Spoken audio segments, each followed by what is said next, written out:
وہ رسول اللہ صلی اللہ علیہ وسلم کی صحابہ کرام علیہم رضوان ہیں، جن کو رب ذوالجلال نے اپنا بھی قرب عطا کیا اور رسول اللہ صلی اللہ علیہ وسلم کا قرب بھی ان کو عطا کیا۔ یقیناً جو مقام اور مرتبہ ان کا ہے وہ قیامت تک کے لیے آنے والے مومنین ان کی گرد راہ کو بھی پہنچ نہیں سکتے۔ اس لحاظ سے آج ہم ان کا تذکرہ کرتے ہیں۔ اور پھر بڑی بات اس میں یہ بھی ہے، اور خاص الخاص بات، کہ وہ ایسی صوفیاء کی جماعت ہیں کہ جن کا تذکرہ آپ جس وقت کرتے ہو تو آپ کو پتہ چلے گا کہ ہر صوفی رب ذوالجلال کا کتنا مقرب ہے اور رسول اللہ صلی اللہ علیہ وسلم کا کتنا پیارا ہے۔ نبی کریم علیہ السلام کے صحابہ کی یہ جماعت ایسی جماعت ہے کہ حضرت سیدنا ابو بکر صدیق رضی اللہ تعالی عنہ سے لے کر حضرت طفیل دوسی رضی اللہ تعالی عنہ تک جتنے صحابہ کرام ہیں، ہر کی خوشبو علیحدہ علیحدہ ہے۔ آپ جس کو بھی دیکھیں، ان کے خصائص دیکھیں تو آپ یہ سمجھیں گے کہ ان جیسا نہیں ہے۔ سیدنا ابو بکر صدیق رضی اللہ تعالی عنہ کا ذکر آپ سنیں، مطالعہ کر کے دیکھیں تو آپ کو پتہ چلے گا کہ ان جیسا کوئی نہیں، یقیناً ہے ہی نہیں ان جیسا۔ حضرت عمر فاروق ہوں، حضرت عثمان غنی ہوں، حضرت مولا علی رضی اللہ تعالی عنہم ہوں، حضرت امیر معاویہ رضی اللہ تعالی عنہ ہوں، حضرت طلحہ بن زبیر، حضرت زبیر رضی اللہ تعالی عنہ، حضرت سعد و سعید، اور جتنے بھی صحابہ کرام علیہم رضوان ہیں، آپ ان کا تذکرہ سنیں اور پڑھ کے دیکھیں تو آپ یوں محسوس کریں گے کہ ہر صحابی نبی کریم علیہ الصلوۃ والسلام کے ایک اپنی خوشبو رکھتے ہیں اور ان جیسا کوئی نظر نہیں آتا۔ اب ہم بھی اس صوفیاء کی جماعت جو صحابہ کرام علیہم رضوان کی ہے،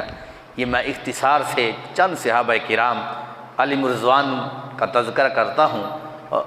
اور تذکرہ بھی اس لحاظ سے ہے کہ نبی کریم علیہ السلام نے ان کے جو خصائص بیان کیے ہیں ان کا ذکر کرتے ہیں کہ ان کے خصائص نبی علیہ السلام نے کس انداز سے بیان کیے۔ اور یقیناً آپ دیکھو گے تو آپ یوں محسوس کریں گے کہ ہر صحابی نبی علیہ السلام کے عظیم عظمتوں کے مالک ہیں اور عظیم شان اور رفعتوں کے مالک ہیں۔ ایسی یہ صحابہ کرام علیہم رضوان کی یہ جماعت ہے۔ نبی کریم علیہ السلام کے ایک صحابی ہے جن کا نام حضرت زید بن حارثہ رضی اللہ تعالیٰ عنہ، یہ واحد صحابی ہے کہ جن کا نام رب ذوالجلال نے قرآن کریم کے اندر یہ بیان کیا۔ رب ذوالجلال فرماتا ہے فَلَمَّا قَضَىٰ زَيْدٌ مِّنْهَا وَطَرًا زَوَّجْنَاكَهَا، یہ واحد صحابی ہے کہ جن کا ذکر قرآن کے اندر موجود ہے۔ ایسے ہی رسول اللہ صلی اللہ علیہ وسلم کی امت میں سب سے پہلے صحابی، وہ صحابی جنہوں نے تیر اندازی کی، وہ ہے حضرت سعد بن ابی وقاص رضی اللہ تعالی عنہ۔ سب سے پہلے صحابی ہے جنہوں نے تیر اندازی کی۔ سیدنا علی المرتضیٰ رضی اللہ تعالیٰ عنہ فرماتے ہیں کہ میں نے سعد کے علاوہ کسی کے لیے نبی کریم علیہ السلام کا یہ فرمان نہیں سنا کہ نبی علیہ السلام نے کسی صحابی کو یہ جملے بولے ہوں۔ فرمانے لگے صرف حضرت سعد کے لیے ہے کہ نبی کریم علیہ السلام نے فرمایا اے سعد تیر چلا، تجھ پر میری ماں بھی قربان ہو، تجھ پر میرا باپ بھی قربان ہو۔ ویسے تو صحابہ کہتے، ہم کہتے ہیں کہ اے آقا ہمارے والدین آپ پر قربان ہوں صلی اللہ علیہ وسلم، لیکن حضرت سعد رضی اللہ تعالی عنہ وہ صحابی ہے کہ حضرت علی کہتے ہیں کہ میں نے نبی کریم علیہ السلام کو ایک جنگ کے دوران یہ جملہ سنا کہ سرکار نے فرمایا سعد دشمنوں پر تیر چلاؤ، تجھ پر میرے ماں بھی قربان ہو، تجھ پر میرے باپ بھی قربان ہو۔ یہ ایک واحد صحابی ہے۔ اور نبی کریم علیہ الصلوۃ والسلام جب مدینہ شریف میں پہنچے تو فرمایا کاش میرے صحابہ میں سے کوئی صالح آدمی ہوتا جو رات کو میرا پہرا دیتا۔ تو آپ صلی اللہ علیہ وسلم نے رات کے وقت ایک اسلحے کی آواز سنی، یعنی ہتھیار کی آواز سنی۔ تو نبی کریم علیہ السلام نے پوچھا کون ہے؟ تو کہنے لگے میں آقا سعد بن ابی وقاص ہوں۔ نبی کریم علیہ السلام نے پوچھا کس لیے آئے ہو؟ کہا محبوب آپ کے لیے پہرا دینے آیا ہوں، میں آپ کے لیے پہرا دینے آیا ہوں۔ بخاری شریف میں ہے نبی علیہ السلام آرام فرما دیے اور حضرت سعد بن ابی وقاص رضی اللہ تعالی عنہ ساری رات پہرا دیتے رہے نبی کریم علیہ السلام کا۔ اب یہ واحد صحابی ہے کہ جن کو سرکار نے پہرے کے لیے منتخب کیا، یہ واحد صحابی ہے کہ جن کے لیے نبی کریم علیہ السلام نے ارشاد فرمایا کہ تجھ پر میری ماں بھی قربان ہو، تجھ پر میرے باپ بھی قربان ہو۔ ایسے ہی حضرت حرام بن ملحان رضی اللہ تعالیٰ عنہ نے غزوہ بئر معونہ میں شہادت پائی۔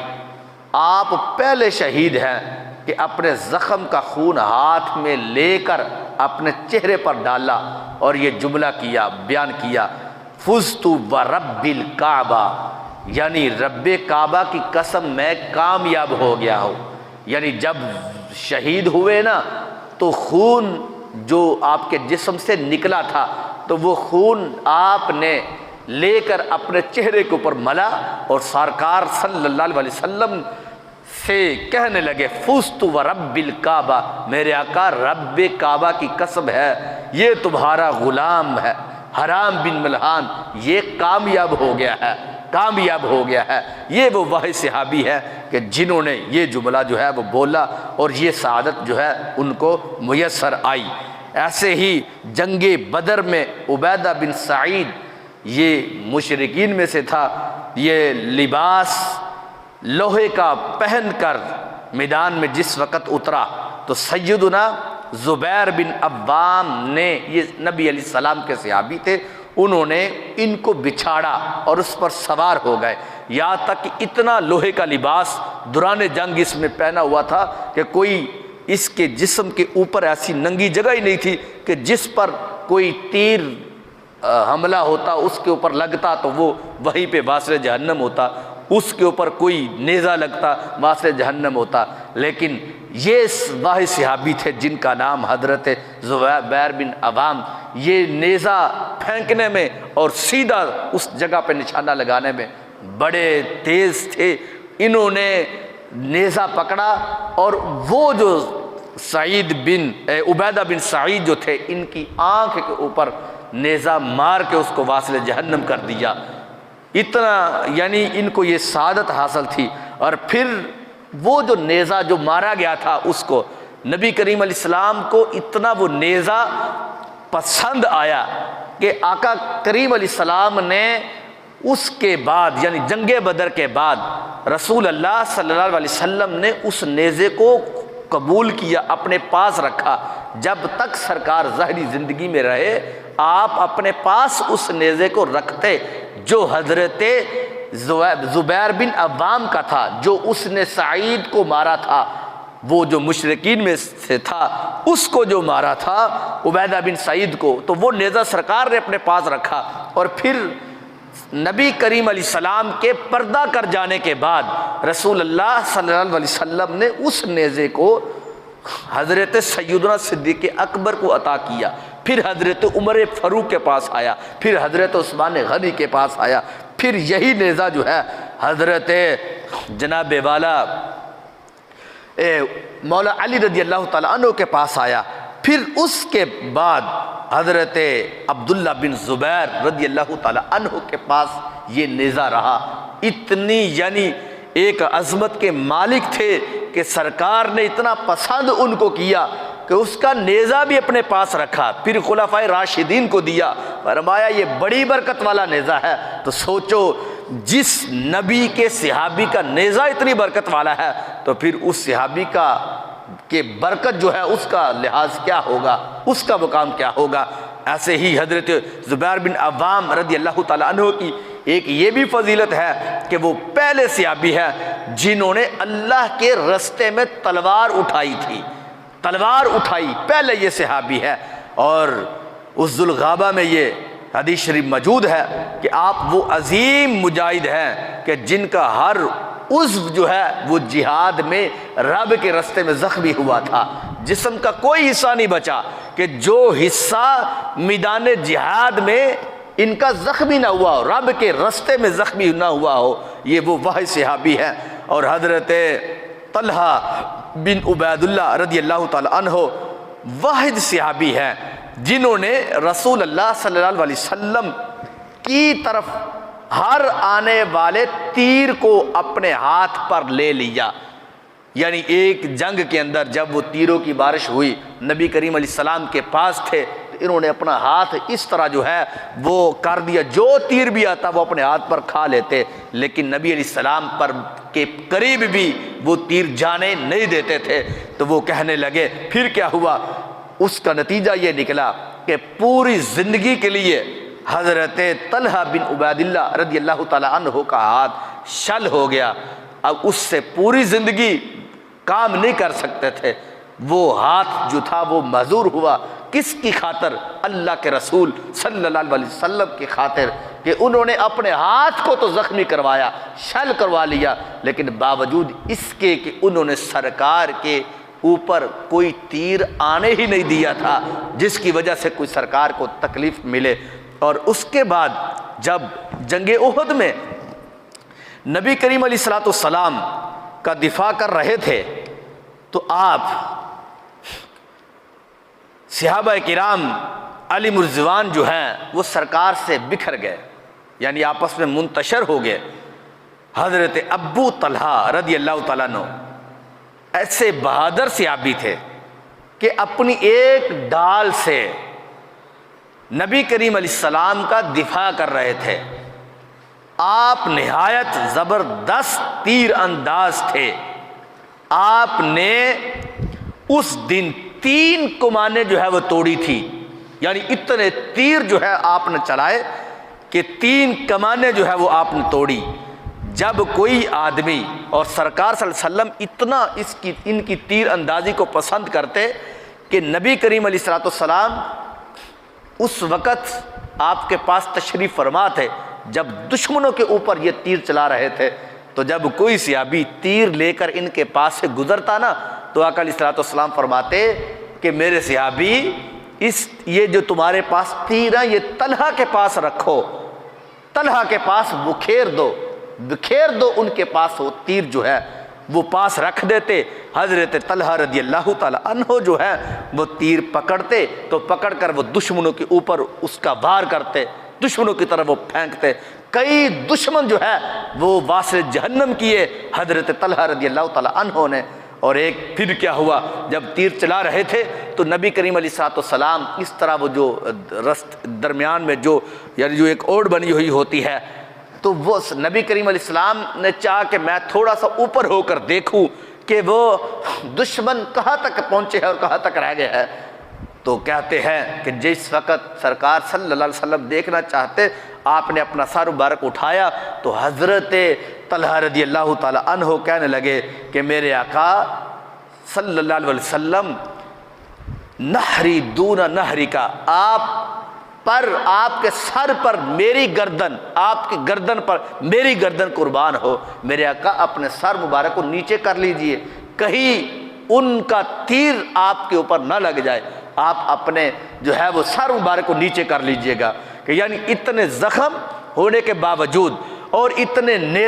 تیر چلانے کے باوجود توجہ جو ہے، سوچ جو ہے وہ نبی کریم علیہ السلام کی طرف ہے کہ میرے آقا اپنے سر مبارک کو نیچے کر دیجئے، مجھے تیر لگ جائے تو لگ جائے، میری 1000 جانیں بھی آپ پر قربان ہیں، لیکن آپ کو کچھ نہ ہو، آپ کے سر مبارک کا بال بھی ٹیڑھا نہ ہو، آپ اپنے سر کو نیچے کر لیجئے گا۔ تو یہ حضرت ابو طلحہ رضی اللہ تعالیٰ عنہ، اور یہ وہی ابو طلحہ رضی اللہ تعالیٰ عنہ ہے کہ غزوہ حنین میں 20 کافروں کو قتل کیا۔ جنگ احد میں تو تیر ہی بڑے چلا دیے تھے، لیکن جنگ حنین میں جو تیسری جنگ تھی، اس میں چونکہ وہ جنگ حنین والے بڑے تیر انداز تھے کہ جس وقت صحابہ کرام نے جنگ شروع کی انہوں نے اتنے تیر چلائے کہ 20 کی تعداد میں صحابہ کرام علیہ رضوانوں کو تیر لگے اور وہ زمین پر گر پڑے۔ تو حضرت ابو طلحہ رضی اللہ تعالیٰ عنہ نے غزوہ حنین میں اتنی بہادری جو ہے وہ دکھائی کہ انہوں نے 20 کافروں کو واصل جہنم کیا، قتل کیا انہوں نے۔ تو مستدرک الحاکم کے اندر تو یہ حدیث شریف ہے، لیکن اس ذوالغابہ میں ان کے بارے میں یہ بھی ہے کہ نبی کریم علیہ السلام نے فرمایا کہ لشکر میں ابو طلحہ کی آواز 1000 آدمیوں کی آواز سے بہتر ہے۔ یعنی ابو طلحہ کی آواز اتنی گرجدار اور اتنی خوفناک ہے کہ 1000 آدمی کسی کو دھمکی دے تو اتنی وہ دھمکی کا اثر نہیں ہوتا جتنا اثر حضرت ابو طلحہ رضی اللہ تعالیٰ عنہ کی آواز کا ہوتا ہے۔ دشمنوں کے اوپر اتنا خوف طاری ہوتا ہے کہ جب ان کی آواز نکلتی ہے۔ یہ نبی علیہ الصلوۃ والسلام نے ان کے بارے میں یہ جملہ بولا۔ اور حضرت علی رضی اللہ تعالیٰ عنہ کو آپ دیکھیں، مستدرک الحاکم میں ہے کہ یہ ایسے اور واحد رسول اللہ صلی اللہ علیہ وسلم کے صحابی ہیں کہ جن کے ہاتھوں میں رب ذوالجلال نے خیبر کو فتح کروایا۔ وہ خیبر کا قلعہ جو ہے وہ فتح ہوا۔ نبی کریم علیہ السلام نے فرمایا ایک دن پہلے ہی کہ میں صبح کے وقت اس بندے کو جھنڈا دوں گا کہ جس بندے کو رب بھی پسند کرتا ہے اور وہ بندہ رب کو پسند کرتا ہے، جس سے رب بھی پیار کرتا ہے، رب کے نبی علیہ السلام بھی پیار کرتے ہیں، میں اس کو کل جھنڈا دوں گا۔ صحابہ کرام علیہ رضوان کہتے ہیں وَكُلُّ يَرْجُو أَن يُعْطَىٰ، حضرت عمر رضی اللہ تعالیٰ کہنے لگے کہ ہر صحابی اس رات کو بڑی بے چینی سے سویا، بڑی بے چینی تھی کہ یہ کس کی قسمت میں یہ سعادت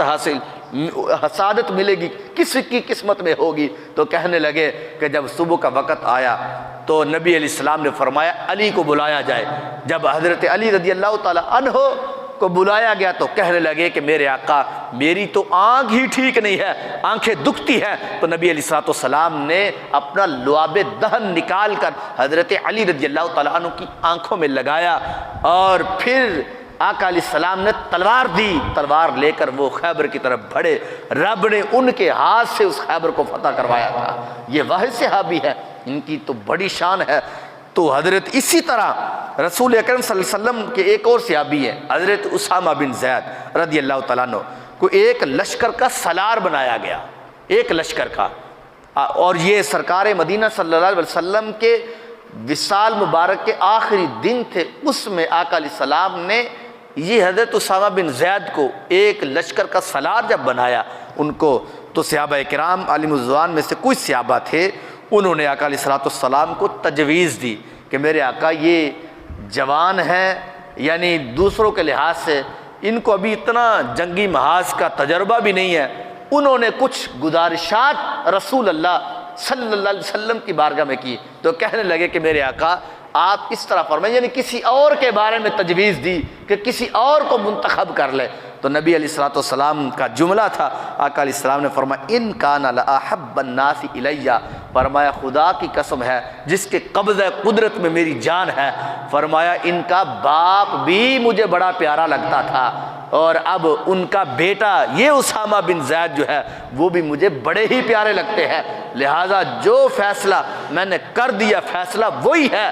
تو یہ ان کی بھی ایک فضیلت اور عظمت جو ہے وہ نبی علیہ الصلوۃ والسلام نے یہ بیان کی ہے۔ اب یہ ایک ایسی فضیلت ہے جو کسی اور کو یہ میسر نہیں ہے کہ یعنی صحابہ کرام علیہ رضوان نے تجویز بھی دی، سرکار نے فرمایا نہیں لأحب الناس الیہ، یہ تو مجھے لوگوں میں سب سے زیادہ پیارے لگتے ہیں، اس کے باپ بھی مجھے سب سے زیادہ پیارے تھے، اب یہ مجھے سب سے زیادہ پیارے لگتے ہیں۔ تو یہ کیسی ان کے لیے خوش قسمتی تھی کہ جب فتح مکہ ہوا، نبی علیہ الصلوۃ والسلام تشریف لے کے جا رہے تھے تو ان کو نبی کریم علیہ السلام نے اپنے ساتھ سوار کیا، جس اونٹنی پر سرکار سوار تھے یا جس سواری کے اوپر، اسی جگہ پر نبی علیہ السلام نے حضرت اسامہ بن زید کو بھی سوار کیا۔ کتنی وہ خوش قسمتی تھی حضرت اسامہ بن زید کی کہ جو سرکار کے ساتھ بڑے بڑے رئیس آدمی وہ پیدل چل رہے تھے، لیکن ان کو نبی علیہ السلام نے یہ سعادت اور مقام اور مرتبہ یہ دیا کہ ان کو اپنے ساتھ جو ہے وہ بٹھا کر وہ مکہ شریف کی طرف لے جا رہے تھے۔ اب دیکھیں اسی طرح جس وقت نجران کے لوگوں نے رسول اللہ صلی اللہ علیہ وسلم سے درخواست کی کہ ہمارے ساتھ ایک امانت دار آدمی بھیج دیں، تو نبی کریم علیہ السلام نے فرمایا میں تمہارے ساتھ امین آدمی بھیجوں گا جیسا کہ امین ہونے کا حق ہے۔ لَأَبْعَثَنَّ مَعَكُمْ رَجُلًا أَمِينًا حَقَّ أَمِينًا، ایسا میں تمہارے ساتھ ایک امین بھیجوں گا کہ جس طرح کے حق ہوتا ہے امین بھیجنے کا، ایسا سچا آدمی امانت دار بھیجوں گا۔ صحابہ کرام علیہ رضوان کہتے ہیں ہم نے یہ امید باندھی کہ شاید یہ شرف ہمیں ملے، فاستشرف لہو اصحاب رسول اللہ صلی اللہ علیہ وسلم، شاید کہ یہ ہمیں میسر آئے یہ شرف جو ہے۔ لیکن صحابہ کرام علیہ رضوان کہتے ہیں کہ نبی کریم علیہ الصلوۃ والسلام نے فرمایا کہ ھذا امین ھذہ الامہ، ہر امت میں ایک امانت دار ہوتا ہے، امین ہوتا ہے۔ فرمایا میری امت میں سب سے زیادہ کسی نے امانت دار اور امین دیکھنا ہے وہ حضرت ابو عبیدہ بن جراح کو دیکھ لے۔ حضرت ابو عبیدہ بن جراح رضی اللہ تعالیٰ عنہ کو کھڑا کیا اور سرکار نے فرمایا اس کو لے جو، یہ میری امت میں بڑے ہی زیادہ امین ہے اور امانت کا حق رکھتے ہیں۔ اسی طرح صحابہ کرام علیہ رضوان موجود تھے اور تمام صحابہ کرام مدینہ شریف میں موجود تھے کہ سیدنا صدیق اکبر رضی اللہ تعالی عنہ کو امامت کے مصلی پر کھڑا ہو کر نماز پڑھانے کا حکم دیا، کسی اور کو نہیں۔ نبی علیہ السلام نے اپنی زندگی میں کسی اور کو حکم نہیں دیا، سرکار صلی اللہ علیہ وسلم نے حکم دیا کہ میرے ابو بکر صدیق کو کہو کہ مصلی پہ کھڑے ہو کر نماز پڑھاؤ، مرو ابا بکر فلیصلی بالناس، فرمایا ان کو کہو کہ مصلی پہ کھڑے ہو کر نماز پڑھاؤ۔ تو حضرت ام المؤمنین عائشہ صدیقہ رضی اللہ تعالی عنہا نے عرض کیا ابو بکر تو نرم دل والے ہیں، وہ جب آپ کو مصلی پہ نہ کھڑے ہوئے دیکھیں گے تو وہ کبھی بھی برداشت نہیں کریں گے، میرے آقا آپ کسی اور کو نماز پڑھنے کے لیے پڑھانے کے لیے کہے۔ تو نبی علیہ السلام نے پھر حکم دیا مرو ابا بکر فلیصلی بالناس۔ پھر حضرت سیدہ عائشہ صدیقہ رضی اللہ تعالی عنہا نے کہا کہ میرے آقا آپ کسی اور کو کہہ دیں، وہ نرم دل والے ہیں، جب آپ کو مصلی کے اوپر موجود نہیں پائیں گے تو وہ تو پریشان ہو جائیں گے۔ سرکار نے تیسری مرتبہ جملہ دہرایا۔ پھر حضرت عائشہ صدیقہ رضی اللہ تعالی عنہا نے کہا کہ میرے آقا آپ کسی اور کو کہہ دے، تو آقا علیہ الصلوۃ والسلام نے ارشاد فرمایا کہ میری عائشہ تم تو ان جیسی ہو کہ جو حضرت یوسف علیہ السلام کے زمانے میں عورتیں تھیں۔ یہ جملہ فرمانے کے بعد آقا علیہ السلام نے فرمایا ابو بکر صدیق کو کہو کہ نماز پڑھاؤ۔ کہتے ہیں کہ پھر ایک ہوا ایسے کہ حضرت عمر رضی اللہ تعالیٰ عنہ مصلی پہ کھڑے ہو گئے، سیدنا ابو بکر صدیق رضی اللہ تعالیٰ عنہ پیچھے تھے، تو نماز پڑھانی شروع کی تو نبی علیہ السلام نے آواز حضرت عمر فاروق کی سنی، آقا علیہ السلام کا چہرہ غضب میں آیا، سرخ ہوا۔ آقا علیہ السلام نے فرمایا لا لا لیصلی للناس ابن لابی قحافہ، فرمایا ابو بکر کے ہوتے ہوئے مصلی پہ کھڑا ہونا یہ نہ رب کو پسند ہے، نہ رب کے نبی کو پسند ہے، نہ فرشتوں کو پسند ہے، نہ کسی مومنین کو پسند ہے۔ ابو بکر کو کہو کہ مصلی پہ کھڑے ہو جاؤ، وہ کھڑے ہوں گے تو تب جو ہے وہ رب پسند کرے گا، ان کے ہوتے ہوئے کسی کی ہمت نہیں کہ وہ کسی کے وہ مصلی پہ کھڑے ہو جائے۔ یہاں تک کہ سرکار نے فرمایا وَيَأْبَ اللَّهُ وَالْمُؤْمِنُونَ إِلَّا أَبَا بَكْرٍ، ایک روایت اس طرح ہے، فرمایا رب انکار کر رہا ہے کہ ابو بکر پیچھے کھڑے ہیں اور کوئی اور ان کے آگے کھڑا ہو جائے۔ فرمایا نبیوں کے بعد کسی ایسے بندے پر ابو بکر کے علاوہ سورج طلوع نہیں ہوا جو ابو بکر سے افضل ہو، کسی کے اوپر طلوع نہیں ہوا۔ ایک مرتبہ حضرت سیدنا ابو ہریرہ رضی اللہ تعالی عنہ نبی علیہ السلام کے ساتھ سفر کر رہے تھے، حضرت سیدنا صدیق اکبر رضی اللہ تعالی عنہ سفر کر رہے تھے، تو نبی کریم علیہ السلام کے ساتھ یہ بھی سفر، حضرت آقا علیہ السلام آگے چل رہے تھے، ساتھ سید صدیق اکبر رضی اللہ تعالیٰ عنہ ہوتے سرکار کے پیچھے۔ اب حضرت ابو ہریرہ رضی اللہ تعالیٰ عنہ سید صدیق اکبر رضی اللہ تعالیٰ عنہ کے آگے چلنا شروع ہو گئے۔ جب چلنا شروع ہوئے تو نبی علیہ الصلوۃ والسلام نے دیکھا تو سرکار نے فرمایا ابو ہریرہ تم اس بندے سے، اس شخصیت سے آگے چل رہے ہو کہ جن جیسا نبیوں کے بعد رب نے کوئی پیدا ہی نہیں کیا ہے۔ تم کن کے آگے چل رہے ہو کہ جن جیسا فضیلت کا مالک رب نے کسی کو پیدا ہی نہیں کیا ہے، تو تم کیوں چل رہے ہو؟ اسی وجہ سے نبی کریم علیہ الصلوۃ والسلام نے نماز پڑھائی۔ پھر جب سرکار صلی اللہ علیہ وسلم کی طبیعت مبارک جو ہے وہ ناساز ہوئی تو سرکار نے حکم دیا ابو بکر کو، تو ابو بکر